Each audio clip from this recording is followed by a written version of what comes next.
नमस्कार दोस्तों, मैं नवीन कुमार। आप देख रहे हैं भारत फर्स्ट 24। मैं अभी देश की राजधानी दिल्ली में अंबेडकर समाज पार्टी के राष्ट्रीय राष्ट्रीय कार्यालय है उन पे हैं। यहाँ पे अंबेडकर समाज पार्टी से दिल्ली के जो भावी उम्मीदवार प्रत्याशी है हमारे साथ अभी बैठे हैं। इनसे सर से हम बात करेंगे, बहुत सारी बात करेंगे। सबसे पहला क्वेश्चन है, सर आपका नाम क्या है? मेरा नाम दिलीप कुमार वाल्मीकि है। सर, जैसे आपका पार्टी ने आपको यहाँ के दिल्ली के जो है भावी प्रत्याशी आपको घोषित कर दिए हैं जी। ये घोषित करने का सबसे पहला पार्टी आप पे क्या देखा जो सर इस तरह से आपको दिल्ली और सब वाल्मीकि समाज से लोग हैं, तो इस तरह जो लोग जो हैं उसको नहीं मिला मौका, आपको मिला है। सबसे पहला कारण मौका आपको सबसे पहले दिया है अंबेडकर समाज पार्टी ने। सबसे आपको क्या कारण है देने का अंबेडकर समाज पार्टी को, और आपको क्या देख के दिया? मैं भाई तेज सिंह जी का शुक्रिया अदा करता हूँ कि वाल्मीकि समाज को उन्होंने इस कदर इस काबिल समझा कि ये मौका मुझे मिला है, उन्होंने दिया है दिल्ली का भावी मुख्यमंत्री होने का। और मैं अपने भाइयों को, सभी को, जितने भी माइनॉरिटी कम्युनिटीज़ के लोग हैं, वाल्मीकि समाज हो गया, जाटव समाज हो गया, सिख समुदाय हो गया, मुस्लिम समुदाय हो गया, बौद्ध समाज हो गया, धोबी समाज हो गया, जो भी हैं, जो भी ये समाज के लोग हैं, मैं उनको वादा करता हूँ कि अब आने वाले समय में हुकूमत हमारी होगी इस देश के अंदर और हम ही राज्य करेंगे इस देश पर। हमने बहुत हज़ारों साल से गुलामी की जंजीरों को देखा है और ये अम्बेडकर साहब ने हमें आज़ादी दिलाई है, लेकिन अब इसका भरपूर फ़ायदा हम लेंगे जो अम्बेडकर साहब ने हमें दिया है। अभी आज़ादी से अब तक नहीं मिला, अब ये सत्ता, देश की सत्ता हर क्षेत्र के अंदर हमारे हाथों में आएगी, हम बहुजन समाज के लोगों के हाथों में आएगी। जैसे सर आपने अभी बोला जो हमने बहुजन समाज के तरफ से हम भावी मुख्यमंत्री प्रत्याशी हैं, इसमें जैसे दिल्ली की जनसंख्या 2 करोड़ से ज़्यादा है जैसा कि उनका डाटा है। इसमें अगर हम वाल्मीकि समाज को देखें तो 10 से 15 लाख के बीच वाल्मीकि समाज है। अगर इसको हम परसेंटेज में निर्धारित करें तो 10 से 12% वाल्मीकि समाज का परसेंटेज आता है। आप 10 से 12% पे सर अपना मुख्यमंत्री चेहरा आप कैसे देखते हैं? हाँ, क्योंकि हमारे भाई जो वाल्मीकि समाज के हमें वोट देंगे, हम उनको जाकर घर घर जाकर समझाएंगे कि अब वो समय गुजर गया है जब हमने गुलामी देखी है। अब तो आप खुद मालिक हो, इस देश के मालिक बनिए आप। ये मौका भाई तेज सिंह जी दे रहे हैं हमें अंबेडकर समाज पार्टी के द्वारा, इसका भरपूर फ़ायदा उठाइए। गया वक्त हाथों में नहीं आएगा और इसको आप बिल्कुल आने वाले समय में हमें ही वोट दीजिए। हमें वाल्मीकि समाज देगा, हमें जाटव समाज देगा, मुस्लिम समाज देगा, सभी, क्योंकि ओबीसी समाज जो सारा ये माइनॉरिटीज़ के लोग हैं वो हमें वोट देंगे और निश्चित है कि आने वाले समय में हम ही इस देश में हुकूमत करेंगे, हर स्तर पर, हर राज्यों में। जैसे सर आप बता रहे हैं अभी अगर 10 से 12% वाल्मीकि समाज या ओबीसी के लोग, SC ST जितना भी लोग हैं, जनरल की आप बात नहीं कर रहे हैं। जनरल की बात नहीं करने का कारण, जैसे अभी प्रेस कॉन्फ्रेंस में भी सर जनरल की बात नहीं किए तेज सिंह सर, जनरल को आप काहे छोड़ के चलते हैं? आपको ये लगता है जो जनरल बीजेपी की तरफ ही हैं? हाँ, ये ऐसा ही लगता है क्योंकि इन्होंने हमें, जनरल ने हमें दबा के रखा हुआ है कितने साल। अब भी क्या सारी नौकरियां उनके ही पास चली गई हैं, जो हमारा हिस्सा था वो कहाँ मिला हमें? संविधान के अनुसार हमारे को परसेंटेज के हिसाब से कहाँ मिला है, पॉपुलेशन के हिसाब से कहाँ मिला है? अरबों खरबों रुपया ये दबा के बैठे हुए हैं और जो हमारा अधिकार था वो हमें नहीं मिला है। जितनी हमारी परसेंटेज थी उसके हिसाब से हमारी नौकरी भी नहीं है, हमारे पास रोजगार नहीं है, प्रॉपर्टी नहीं है, ये सब दबाकर स्वर्ण लोग बैठे हुए हैं और ये आने वाले समय में अब ऐसा नहीं होगा। जैसा सर वाल्मीकि समाज की आप बात कर रहे हैं, तो वाल्मीकि समाज की सबसे बड़ी चेहरा अगर देश में देखा जाए तो बहन मायावती जी हैं। क्या मायावती जी से आपके अंबेडकर समाज पार्टी की बात हुई है जो दिलीप जी को मुख्यमंत्री चेहरा घोषित किया जाए दिल्ली के लिए? देखो, भाई तेज सिंह ने सभी जितने भी माइनॉरिटी कम्युनिटीज़ के अध्यक्ष हैं, जिनकी राष्ट्रीय पार्टी हैं, पॉलिटिकल पार्टीज़, सबको लेटर लिखा था अगस्त के महीने में, और कुछ लोगों ने जवाब दिया है, जबकि कुछ ने नहीं दिया, बहुत लोगों ने जवाब नहीं दिया। तो हमें चाहिए कि हम जितने भी माइनॉरिटी कम्युनिटीज़ के अध्यक्ष हैं, जिनकी भी राजनीतिक पार्टियां हैं, सबको एक मंच पे आना है, जब भी इस देश को हम शासन व्यवस्था अपने हाथों में ले पाएंगे, अन्यथा नहीं ले पाएंगे। अन्यथा ऐसी गुलाम बने रहेंगे, कभी कांग्रेस के, कभी बीजेपी के। इन्होंने, बीजेपी और कांग्रेस ने ऐसा जाल बना हुआ है, हमको जकड़ा हुआ है उसके अंदर। हमको कहते हैं कि हिंदू है, और अधिकार देते नहीं हैं। फिर वही आते, वोट लेने के बाद लेने के समय हमें हिंदू कहते हैं, और फिर उसके बाद फिर वही अपनी आंखें दिखाते हैं। कभी घोड़ी से नहीं चढ़ने देते, कभी मतलब जो भी हम अच्छा पहन नहीं सकते, मकान उनके बराबर में नहीं खरीद सकते। इस तरह की समस्या है, जटिल समस्याएं हिंदुस्तान के अंदर यही है कि इन्होंने, जो बाहर से जो लोग आए थे, जो अपने आप को आर्य कहते थे, और वास्तव में वो भुमक्कड़ मतलब खाना बदोशी, और उन्होंने हमारे पे कब्जा किया, अपने आप को आर्य कहलाए और हमको वर्गों में बांट दिया। हमें शूद्र, अति शूद्र के अंदर कर दिया, मानव को मानव से नीचे कर दिया उन्होंने। अब उनका ये मनुस्मृति की जो उनकी धारणा है, या मनुस्मृति का जो लेके चल रहे हैं वो लक्ष्य, वो पूरा नहीं होने देंगे हम। अब अम्बेडकरवाद आएगा इस देश के अंदर, और अम्बेडकरवाद जब आ जाएगा तो ये सत्ता सारी इस देश की हमारे हाथों में आ जाएगी। जैसे सर आपके अभी अम्बेडकर समाज पार्टी के राष्ट्रीय भाई तेज सिंह जी बोले थे, जो 3% लोग की सीएम और पीएम बनाते हैं, और 97% लोग उनके जो बीच में हो में, जिसको कहते हैं एक देसी अंदाज में, जो उसके पीछे पड़ जाते हैं। आखिर वो 3% लोग, 97% लोग को क्या प्रलोभन देते हैं, जो 3% की सीएम और पीएम अपने में भी भागीदारी चुन लेते हैं, 97% लोग भी उन्हीं के साथ चले जाते हैं। चक्कर ये है कि उन्होंने पार्टी बनी हुई है, उन्होंने पहले से ही जाल बनाया हुआ अपनी। जब राष्ट्रीय दल के इतने सालों की वो पार्टियां हैं, तो हमारे जो लोग हैं माइनॉरिटी कम्युनिटी, उनके कुत्ते बनकर रहते हैं उनके पीछे। अब वो चीज़ नहीं रहेगी। अब तो हम खुद जो हम माइनॉरिटी कम्युनिटीज़ के लोग जो पूरे हिंदुस्तान के अंदर 91 नहीं या 92% है, 92% है। अब ये हुकूमत हमारे हाथ में होगी, अब वो चीज़ ख़त्म हो जाएगी कि बीजेपी के कुत्ते बने हुए रहते हैं या कांग्रेस के कुत्ते बने हुए रहते हैं हमारे मिनिस्टर। अब नहीं रहेगा, अब तो सत्ता हमारे हाथ में आनी है, और हम इस सत्ता को नहीं छोड़ेंगे। अब ये ईवीएम का जो मोदी खेल रहा है, सोच के बैठा था कि ये संसद मैंने बना ली है और इसमें इतना पैसा लगाया है और मैं हुकूमत करूँगा, आने वाले हज़ारों साल तक ये बीजेपी करेगी, पर ऐसा नहीं होगा। हम जो ईवीएम से अब चुनाव कहीं भी होगा, हम पूरे देश से ईवीएम तोड़ देंगे और बैलेट पेपर से हम चुनाव करवाएंगे, चाहे इसके लिए हमें अपनी अपने प्राणों की आहुति क्यों ना देनी पड़े। जैसे कि सर ईवीएम की बात करते हैं, जहां पक्षधारी सरकार जीतती है वहाँ ईवीएम में चोरी हो जाता है, घोटाला हो जाता है। जहाँ विपक्ष जीतती है, क्या वहाँ पे ईवीएम में चोरी घोटाला कुछ नहीं होता, वहाँ सॉफ्टवेयर चेंज नहीं होता है सर? ऐसे है ना, जो देश हमारा करप्शन पर जी रहा है।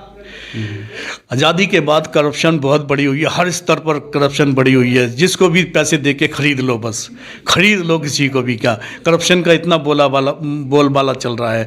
अब ये चीज़ नहीं होगी। अब ये सुप्रीम कोर्ट में भी जज करप्शन के जजमेंट देकर वो निर्णय देते हैं, कमीशन पर निर्णय देते हैं। इलेक्शन कमीशन भी मेरे ख्याल बिक जाता है, सरकार खरीद लेती है। सब बिक रहे हैं हमारे देश के अंदर मशीनरी। अब ये मशीनरी हमारे को अपने हाथ में मतलब अपने हाथ में क्या कि बैलेट पेपर से चुनाव कराना है। अब ईवीएम को तोड़ दिया जाएगा। कोई हमें विश्वास नहीं है ईवीएम पर। ये जानबूझकर इस सत्ता, जब मोदी की लहर थी नहीं वहाँ पर, ये क्या बोले कर, राजस्थान हो गया, मध्य प्रदेश हो गया, छत्तीसगढ़ हो गया, वगैरह वगैरह, जहाँ भी है उन्होंने की लहर थी नहीं, जबरदस्ती जीते हैं। ये तेलंगाना में ये दिखाना चाहते हैं। ये तेलंगाना में सर कांग्रेस कैसे जीते? कैसे? इतनी बड़ी पार्टी थी, उसका गवर्नमेंट था, वो भी एक दिल्ली की कुर्सी को देखना चाह रहा था, लेकिन उसके पार्टी को हरा के कांग्रेस वहाँ कैसे जीती सर? ये तो दिखावा है ना, मोदी को दिखाना है कि यार इन्हों को कुछ राज्य में जिता दो। अब उन्होंने फिर चाल खेली सर। 3 स्टेटों में आ गए वो कि देखो क्यों जीते, क्यों दिखाया ऐसा कि देखो हमारी लहर है। ये तो वो है, क्या बोलते हैं उसको, अरे किनको सर? अरे कुछ एक डायलॉग है ना वो कि ये तो अभी वो है कुछ समझ, वर्डिंग मेरे को समझ में नहीं आ रही है कि देखो अब इस जो हम 3 स्टेटों में जीते हैं तो ये इसका मतलब ये हुआ कि सत्ता देश की हमारे हाथ में आने वाली है। लोग हमें पसंद करते हैं, पसंद कोई नहीं करते। ये तो ईवीएम से खेल कर आए जीते हैं ये। सर ये अगर ईवीएम से खेल करता तेलंगाना में भी खेल करता। अरे यार फिर वही, अरे दिखावा है। जैसे राजस्थान की आप बात कर रहे हैं, राजस्थान की हम ये दिखावा है कि यार लोगों को भड़क ना जाए जनता कि यार वही, यही तो बात कहने के लिए वही बात आप कह रहे हो कि ये क्वेश्चन ही ना करे कि फिर वो कहेंगे अरे तेलंगाना में तो हमारी सरकार नहीं है, वहाँ हमारी सरकार नहीं है। ये खेल ये ऐसे चुनाव आयोग इनके साथ मिलकर खेलता है और ये अब हम आने वाले समय में नहीं होने देंगे। अब ये चाहे तो या तो हमारी ज़िंदगी है और या साली ईवीएम है।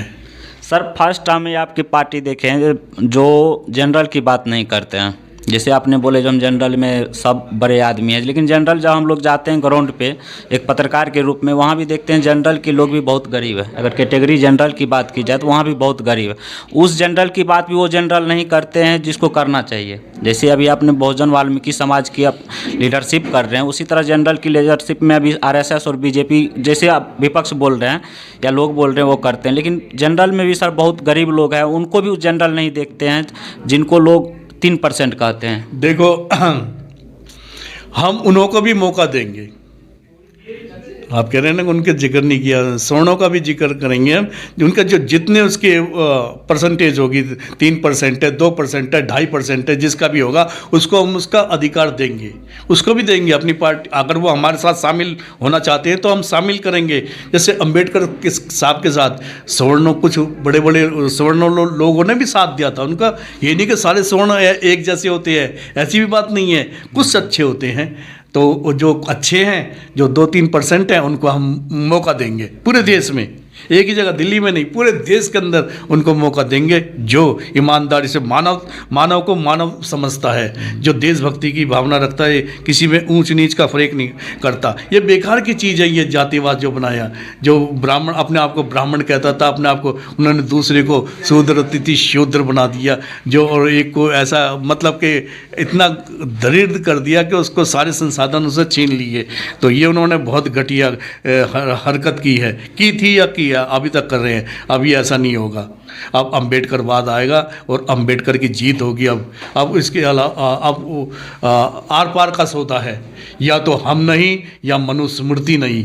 जैसा कि सर विपक्ष की जो बार बार सोशल मीडिया में भी रिपोर्ट आते हैं, जो ये 3 राज्य के इलेक्शन जो जीते हैं बीजेपी, इसमें विपक्ष का रहा जो अगर बड़ी मछली को फंसाना है तो चारा डालना। हमने चारा डाला और 2024 की लोकसभा जो है हम जीतेंगे, इसको चारा दिए हैं। इस पर आप क्या राय रखते हैं सर? क्या ये चारा है 3 राज्य की जीतना, या मैंने बताया ना अभी, तो ये तो दिखावा है ना।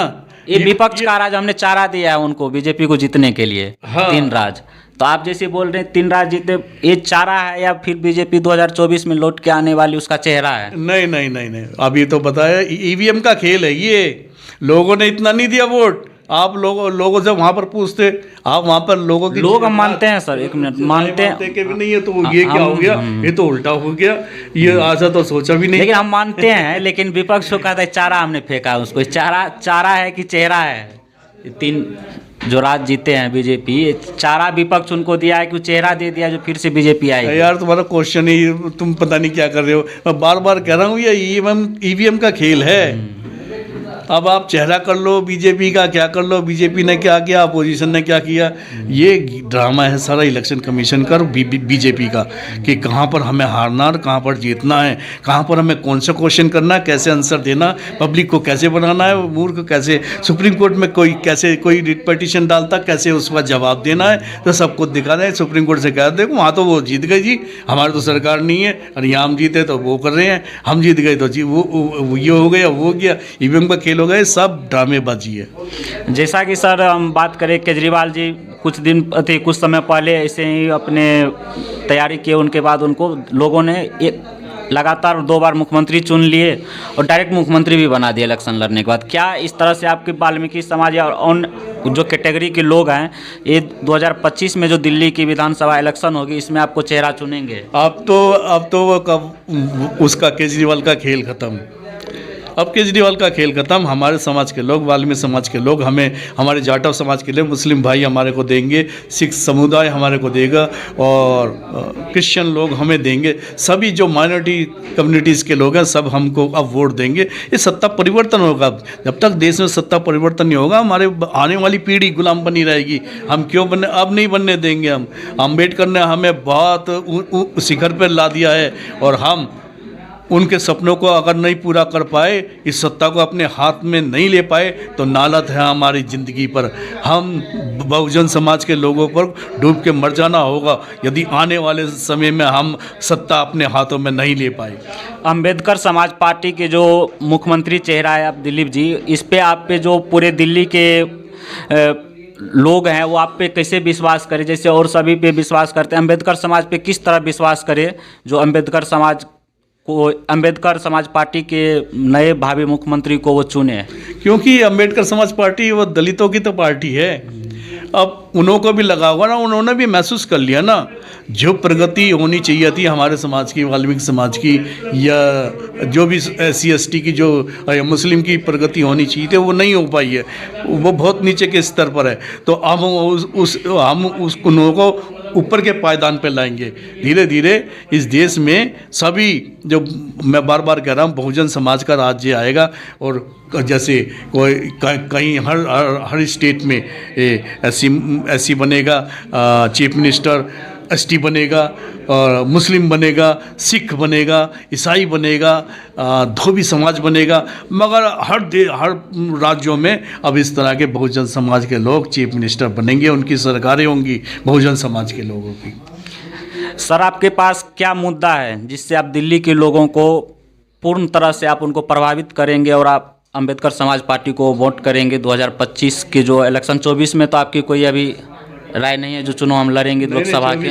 24 की भी तैयारी है हमारी। 24 की लोकसभा की तैयारी है ना। अभी को सभी आप बहुजन समाज के लोग आएंगे पूरे देश में, कैसे आएंगे? वो यही तो है कि 24 लोकसभा का भी बता दें। लोकसभा 2024 में ये चुनाव हो गई, बहुजन समाज ही आएगा। अभी बाहर जब कॉन्फ्रेंस चल रही थी उसी में बोला था कि मैंने बोला था कि हमारा बहुजन समाज से ही कोई प्राइम मिनिस्टर बनेगा। तो आप क्या लोगों का, आखिर आपका मुद्दा, पार्टी का जो मैनिफेस्टो है, मुद्दा जो है, कैसे आप लोगों को प्रभावित करेंगे आप अपने पार्टी के मैनिफेस्टो से? जैसे रोजगार और महंगाई की बात तो सब पार्टी करते हैं, लेकिन इसके अतिरिक्त आपका क्या मैनिफेस्टो और मुद्दा है जो आप दिल्ली के सभी लोगों को उससे प्रभावित करेंगे और वो लोग अंबेडकर समाज पार्टी को वोट करेंगे और नए भावी मुख्यमंत्री आपको चुनेंगे? देखो, उन्हों के जो बहुजन समाज के लोग हैं उनकी बेहतरी के लिए हमने मैनिफेस्टो दिया है अपना। सबको मुफ्त शिक्षा होगी 10वीं तक, और 12वीं तक भी मुफ्त शिक्षा होगी उनकी, और अच्छी एजुकेशन देंगे हम उनको, और नौकरी में उनको हेल्प करेंगे, उनको टेक्निकल नॉलेज देंगे, सब चीज़ों में उनकी हेल्प करेंगे बहुजन समाज के लोगों की। कोई और स्वर्ण वर्ग का भी अगर गरीब है उसकी भी हेल्प करेंगे हम। ये तो जो सर बोल रहे हैं, तो केजरीवाल भी फ्री शिक्षा दे रहे हैं, फ्री टेक्नोलॉजी दे रहे हैं। इससे अतिरिक्त मुद्दा क्या है जिससे अलग, सभी पार्टी से अलग आपका मैनिफेस्टो और आपको लोग प्रभावित हो आपके मैनिफेस्टो से, जो हम दिलीप जी को अंबेडकर समाज पार्टी के मुख्यमंत्री चेहरा दिल्ली में लाए? क्योंकि बहुजन समाज के लोग उन्हों को वोट दे देते हैं, और जब बहुजन समाज के लोगों में से ही कोई खड़ा हो गया तो अब हमको वोट मिलेगा और हम ही अब इस देश में हुकूमत करेंगे। हम अपनी लोगों की, दिल्ली के लोगों की समस्या को हल करेंगे। केजरीवाल उस ढंग से नहीं कर पाया क्योंकि 4 महीने से लोगों की तनख्वाह नहीं मिल रही है। लोग कच्चे ही हैं, उन्होंने कोई पक्का नहीं करा था, और वो क्या वाला लेबर कॉन्ट्रैक्ट चल रहा है, जिसकी वजह से बहुत हमारे को बहुत नुकसान हो रहा है। क्योंकि अब आने वाले समय में, मैं भी तो उसका केजरीवाल के साथ ही था, उसी की पार्टी में था। जब धरना देता, धरने में जाते थे, उसके बाद एक लहर उठी देश के अंदर कांग्रेस के विरुद्ध। इसकी किस्मत चमक गई, हम भी इसके साथ थे। पर इसने क्या किया? केजरीवाल के दोनों हाथ कटे हुए आपने देखे? हम तो सर नज़दीक से नहीं देखे, अभी तक मौका नहीं मिला है। मौका मिलेगा तो हम देखेंगे। उसका मतलब ये है कहने का, एक हाथ उसका प्रशांत भूषण है, हाँ। और दूसरा हाथ उसका योगेंद्र यादव है। योगेंद्र यादव तो दोनों अब कट चले गए, गए ना, कट गए। दोनों कट गए हाथ। अब बिगर हाथों का एक केजरीवाल है, क्योंकि अरे चीफ मिनिस्टर बनने के चक्कर में तूने उनको दोनों को निकाल दिया, मक्खी की तरह दूध में से उनको निकाल दिया। हम भी इन्हों के उसी समय से मैंने 10,000 का डोनेशन दिया था इसको, जब केजरीवाल की सरकार बनी थी, क्योंकि पार्टी में ही थे हम भी। और उसके बाद ये जब कह रहा कि हमें डोनेशन चाहिए, तो 250 हर महीने जाते थे। उसके बाद देखा भाई ये नहीं, ये बेकार है, और इसने धोखा देकर जो प्रशांत भूषण और केजरीवाल उसको निकाला है, योगेंद्र यादव को, जब से हम इससे अलग हो गए। ठीक है सर, जैसा कि आपने सर से हमने बहुत सारे सवाल किए और बहुत तीखे सवाल किए, सर ने उसको बहुत धैर्य से अपना जवाब दिया। इसके लिए सर भारत फर्स्ट 24 आपको धन्यवाद देता है, जो आपने इतने जो तीखे सवाल थे उनको बहुत ही अच्छे धैर्य से आपने जवाब दिए हमको। और जैसे न सर के बताए कहना है, सर जो है दिलीप जी दिल्ली के अंबेडकर समाज पार्टी से भावी मुख्यमंत्री उम्मीदवार है। अब इनको देखना होगा, जो जब 2025 की इलेक्शन होगी, दिलीप जी कैसे दिल्ली के क्षेत्रों में दिल्ली के लोगों को, अंबेडकर समाज पार्टी कैसे दिल्ली के क्षेत्रों में दिल्ली के लोगों को कैसे प्रभावित करती है, अपना मुख्यमंत्री चेहरा घोषित करते हैं और कैसे वो वोट लेके अपना जीतते हैं। यहीं तक अब देखना होगा, जो इलेक्शन के बाद ही। मैं नवीन कुमार, भारत फर्स्ट 24 से। जय हिंद दोस्तों।